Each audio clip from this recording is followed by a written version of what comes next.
ஞானானந்தமயம் தேவம் நிர்மலஸ்படிகாகிருதிம் ஆதாரம் சர்வ வித்யானாம் ஹயக்ரேவம் பாஸ்மகே. நேயர்கள் அனைவருக்கும் அஸ்ட்ரோ KS ஐயங்காரின் பணிவான நமஸ்காரங்கள். மாதபல் குரோதி வருஷம் பங்குனி மாதம் 2025 மார்ச் 15 முதல் 13/4/2025 வரலும் உண்டான காலகட்டம். பொதுவாகவே மாத பலன் அப்படின்னு சொல்லும் பொழுது இந்த மாதத்தினுடைய கோள் சாரம் என்ன, இந்த மாதத்தில் வரக்கூடிய விசேஷ நாட்கள் என்ன அப்படின்றதையும், உங்களுக்கு எந்தெந்த நாட்கள் சந்திராஷ்டம நாட்கள் அப்படின்றதை வச்சு இந்த மாதத்தை சொல்லுவோம். பொதுவாகவே மாத கிரகங்கள்னு சொல்லக்கூடிய சூரியன், செவ்வாய், புதன் மற்றும் சுக்கிரன், இந்த 4 கிரகங்களுடைய மாற்றத்தை வைத்து அதன் அடிப்படையிலேயே இந்த பலன்கள் அமையும். இந்த மாதத்தில் பார்த்தடையானால் கோள்சாரத்தின் பிரகாரம், அதாவது சூரியனை தொட்டு வரக்கூடிய மாதத்தை சௌரமான மாதம்னு சொல்லக்கூடியதை நம்ம ஃபாலோ பண்ணுறோம். ஆந்திரா, கர்நாடகா இந்த மாதிரியான ஸ்டேட், அதாவது மாநிலங்கள்லாம் பார்த்திங்கன்னா அவங்க சந்திரமான மாதங்கள் அப்படின்னு சொல்லக்கூடியதை ஃபாலோ பண்ணுறாங்க. சந்திரமான மாதம் அப்படின்னு சொல்லக்கூடியது பௌர்ணமிக்கு அடுத்த நாளோ அமாவாசைக்கு அடுத்த நாளோ வரக்கூடிய பிரதமையை எடுத்து மாதத்தின் முதல் நாளாக கொண்டு செய்யக்கூடியது. நம்ம சூரியன் ஒரு ராசியிலிருந்து அடுத்த ராசிக்கு போகக்கூடிய விஷயத்தை வச்சு தான் நம்ம மாதத்தை சொல்கிறோம், மாதம் பிறக்கிறத சொல்கிறோம். இப்போ பங்குனி மாதம் அப்படின்னு சொல்லும்போது கடைசி மாதம் இந்த குரோதி வருஷத்தில். இந்த மாதத்தினுடைய கோள்சாரம் என்னன்னு பார்ப்போம். இந்த மாதத்தில் காலபுருஷ தத்துவத்தின் 2வது வீடுன்னு சொல்லக்கூடிய ரிஷபத்தில் குரு, மிதுனத்தில் செவ்வாய், கன்னியில் கேது, அது தவிர பார்த்தடையானால் கும்பத்தில் சனி, மீனத்தில் ராகு, சுக்கிரன், புதன் மற்றும் சூரியன், 4 கிரகங்கள். இந்த மாதத்தில் வரக்கூடிய மாற்றங்கள் அப்படின்னு பார்க்கும்பொழுது புதன், அதாவது 18ஆம் தேதி 18/3/2025 அன்றைக்கே வக்கரகதியில் கும்பத்துக்கு வந்துடுறார். இந்த மாதத்தில் செவ்வாய் 7/4/2025, அதாவது பங்குனி மாத கடைசியில் செவ்வாய் மிதுனத்திலிருந்து கடகத்துக்கு போகிறார். ஒரு வாரம் தான் இருக்கும். ஒரு செவ்வாய் போனதுக்கப்புறம் ஒரு வாரத்தில் மாதம் மாறிடுறது. புதன் இந்த மாதத்தினுடைய கடைசி, அதாவது 10/4/2025 அன்றைக்கி அவர் மீனத்துக்கு போயிடுறார். ஸோ இந்த மாதத்தில் மாற்றங்கள் அப்படின்னு சொல்லக்கூடியது அப்படின்னு பார்த்தோம்னா இந்த சில விஷயங்கள் தான். இந்த மாதத்தில் இருக்கக்கூடிய யோகங்கள்னு பார்த்தலையானால் குருவும் சுக்கிரனும் பரிவர்த்தனை பெற்று இருப்பது பெரிய ஏற்றம். அது தவிர புதன் ஆரம்பத்திலையும் சரி கடைசிலையும் சரி நீச்சமாய் போனாலும் நீச்ச பங்கம் அடைகிறது பெரிய விசேஷம். சனியும் ஆட்சி பெற்று இருக்கார் கும்பத்தில். இதனால் இந்த மாதத்தினுடைய பலன்கள் இதனுடைய பொறுத்து வருட கிரகங்களாக இருந்தாலும் மாத கிரகங்களுடைய விசேஷத்தை பொறுத்தே நல்ல ஒரு ஏற்றத்தை கொடுக்கும். சரி, இந்த மாதத்தில் வரக்கூடிய விசேஷ நாள் அப்படின்னு சொல்லக்கூடியது இந்த மாதத்தில் வரக்கூடிய பங்குனி அமாவாசை. பங்குனி அமாவாசைன்னு சொல்கிறது 29/3/2025 அன்றைக்கி சூரியனும் சந்திரனும் ஒரே பாகையில் ஒரே ராசியில் இருக்கும் பொழுது வரக்கூடியது பங்குனி அதாவது அமாவாசைன்னு சொல்கிறோம். 0 டிகிரி சூரியனும் சந்திரனும் இருக்கக்கூடிய காலகட்டம். அதற்கு அடுத்த நாளான பிரதமை தெலுங்கு வருடப்பிறப்பு, அதாவது யுகாதின்னு சொல்லக்கூடியது. தெலுங்கு பேசக்கூடியவர்கள், தெலுங்கு அதாவது ஆந்திரா, கர்நாடகா, தெலுங்கானா இவாள்லாம் இந்த புது வருடம் பிறப்பதாக சொல்லக்கூடியது யுகாதி, அதாவது அமாவாசைக்கு அடுத்த நாளை சொல்லக்கூடியது. தெலுங்கு வருடப்பிறப்பு பெரிய ஏற்றத்தோடு கொண்டாடக்கூடியது. இந்த மாதத்தில் பார்த்தாலேயானால் 7/4/2025, அதாவது 4/4/2025 அந்த அன்னைக்கு சந்தான சப்தமி அப்படின்னு சொல்லக்கூடியது. சந்தான சப்தமி அப்படின்றது பொதுவாகவே வளர்பிறை சப்தமி, 7ஆம் நாளை சப்தமி என்று சொல்கிறோம். வளர்பிறையில் பங்குனி மாதத்தில் வரக்கூடியது சந்தான சப்தமி. இந்த சந்தான சப்தமியில் விரதம் இருந்து இருப்பார்களே ஆனால் குழந்தை பிராப்தி ஏற்படக்கூடிய வாய்ப்பு. அதுவும் வெள்ளிக்கிழமையில் வரக்கூடிய சந்தான சப்தமியை கமல சப்தமின்னு சொல்கிறார். வெள்ளிக்கிழமையில் வரக்கூடிய சந்தான சப்தமிக்கு கமல சப்தமின்னு பேர். அந்த கமல சப்தமிக்கு ஒரே விசேஷம் என்ன அப்படின்னா, சூரியன் 7ஆவது நாளில் சப்தமியும் அதாவது பௌர்ணமி நிலவை நோக்கி செல்லக்கூடிய, அதாவது வளர்பிறையில் இருக்கக்கூடிய உங்களுக்கு சந்திரனும் இருக்கிறதுனால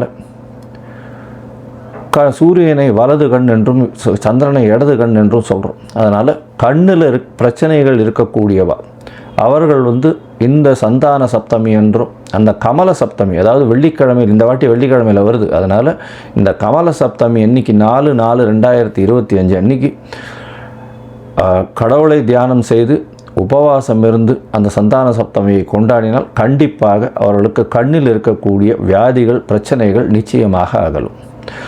இந்த மாதத்தில் பங்குனி உத்திரம் மிகப்பெரிய விசேஷமான நாள். பங்குனி உத்திரம் அப்படின்னு சொல்லக்கூடியது ஸ்ரீரங்கத்தில் பெரிய விசேஷம், சேர்த்தி சேவையும் ஆகும்.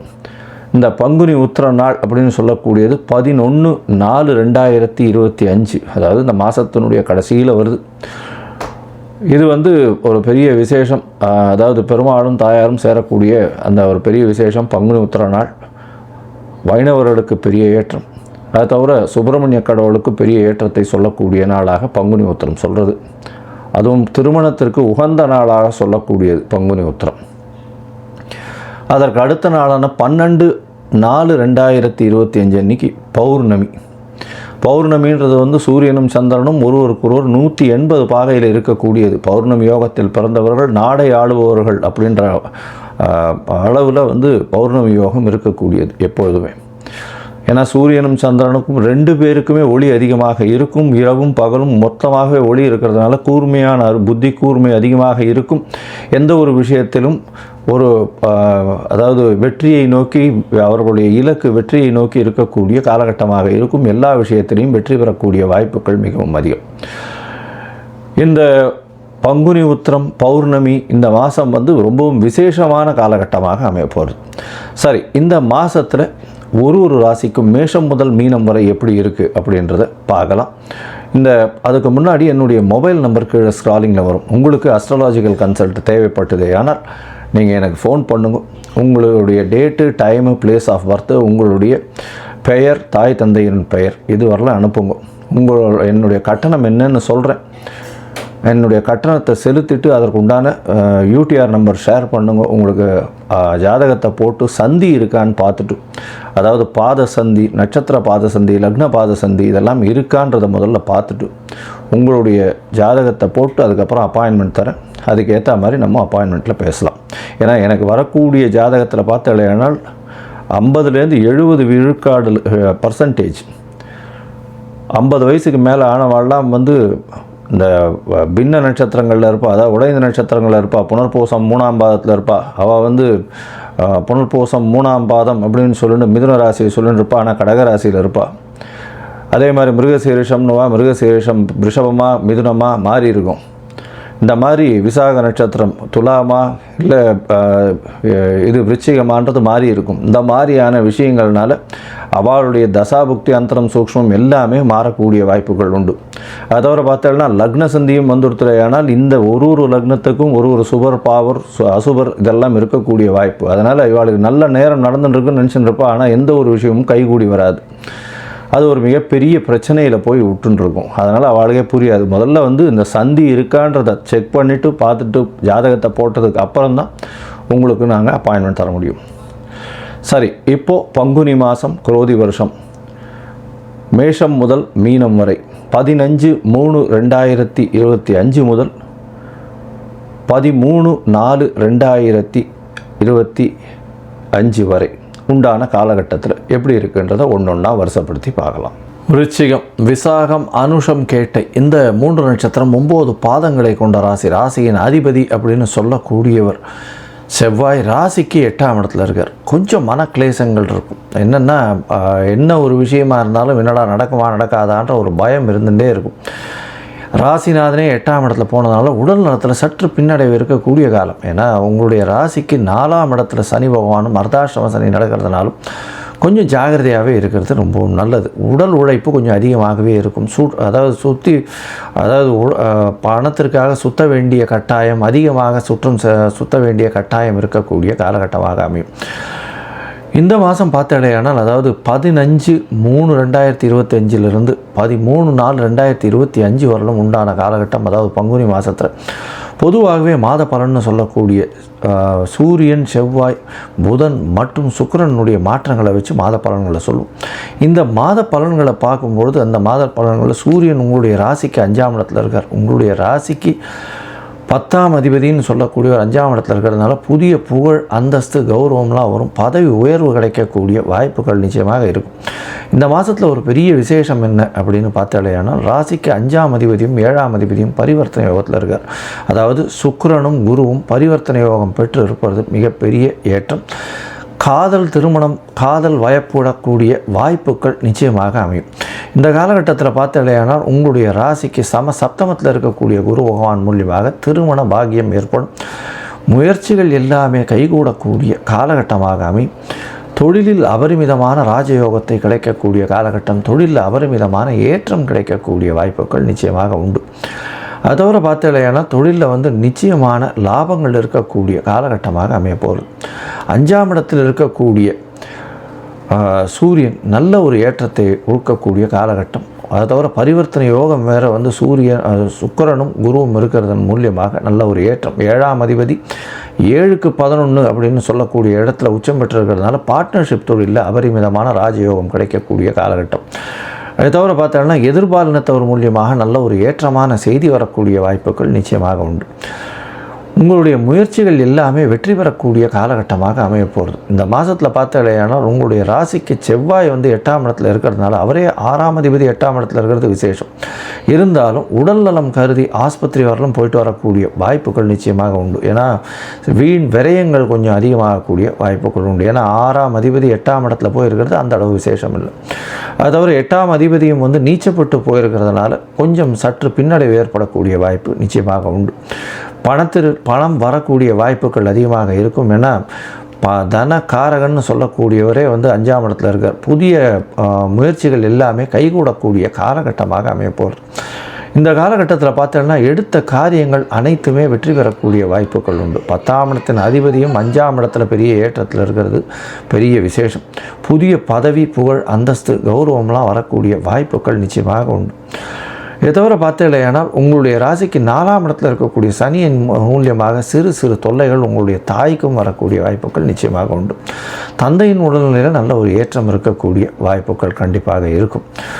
ராசியே குரு பார்க்கறதுனால உங்கள் உடல்நிலையில் சற்று முன்னேற்றம் இருக்கும். இருந்தாலும் மன கிளேசங்கள் கொஞ்சம் அதிகமாக இருக்கக்கூடிய காலகட்டமாக அமைய போகிறது.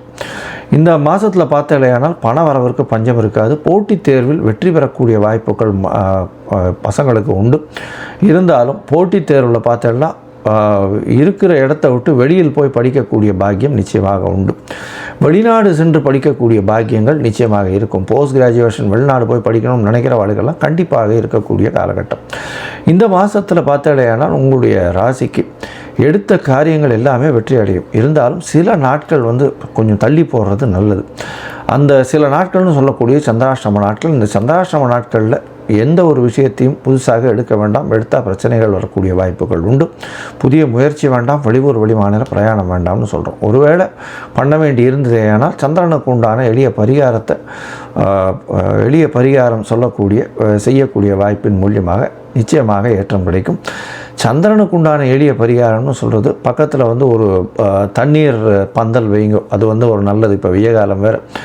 அது தவிர பார்த்தாலேனால் அருகில் இருக்கக்கூடிய விநாயகருக்கு ஒரு 4 குடம் தண்ணியில் அபிஷேகம் பண்ணிட்டு வாங்க. நல்ல ஒரு ஏற்றம் கிடைக்கக்கூடிய காலகட்டமாக அமையும். இந்த மாதத்தில் உங்களுக்கு வரக்கூடிய சந்திராஷ்டம நாள்னு சொல்லக்கூடியது 3/4/2025 5/4/2025 வரலும் உண்டான நாட்கள்.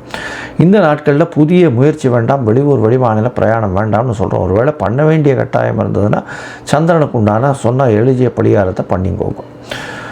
மொத்தத்தில் பார்த்தீங்கன்னா விருச்சிக ராசிக்காரர்களுக்கு நல்ல ஒரு ஏற்றம். திருமண பாக்கியம் வந்தாச்சு. முயற்சிகள் அனைத்தும் வெற்றி பெறும். குழந்தை பிராப்தி ஏற்படக்கூடிய பாக்கியம். புதிய தொழில் அமையக்கூடிய வாய்ப்பு. செய்யக்கூடிய தொழிலில் நல்ல ஒரு ஏற்றமும் உச்சமும் அடையக்கூடிய வாய்ப்பு. தொழிலில் பார்த்தீங்கன்னா நல்ல ஒரு லாபம் கிடைக்கக்கூடிய வாய்ப்பு இருக்கக்கூடிய காலகட்டம். எடுத்த காரியங்களில் வெற்றி. புதிய வீடு வாகனம் வாங்கக்கூடிய வாய்ப்பு. இருந்தாலும் சிறு சிறு பிரச்சனைகள், உடல் உழைப்பு அதிகமாகக்கூடிய காலகட்டம். தாயின் உடல்நிலையில் சற்று பின்னடைவு ஏற்படக்கூடிய வாய்ப்புகள். தந்தையின் உடல்நிலையில் நல்ல ஒரு ஏற்றம் இருக்கும். வெளிநாடு போய் படிக்கக்கூடிய பாக்கியம் நிச்சயமாக வரும்.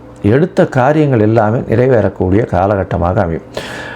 நீங்கள் அருகில் இருக்கக்கூடிய, அதாவது செவ்வாய் பகவான்னு சொன்னாலே முருகனுக்கு சொல்லுவாங்க, முருகன் கோவிலுக்கு போயிட்டு வர்றது நல்ல ஒரு விசேஷம். முருகனுக்கு போய் ஒரு மஞ்சள் வஸ்திரம் தானம் கொடுக்கறதும் நெய் தீபம் ஏற்றிட்டு வர்றதும் நல்ல ஒரு ஏற்றத்தை கொடுக்கும்.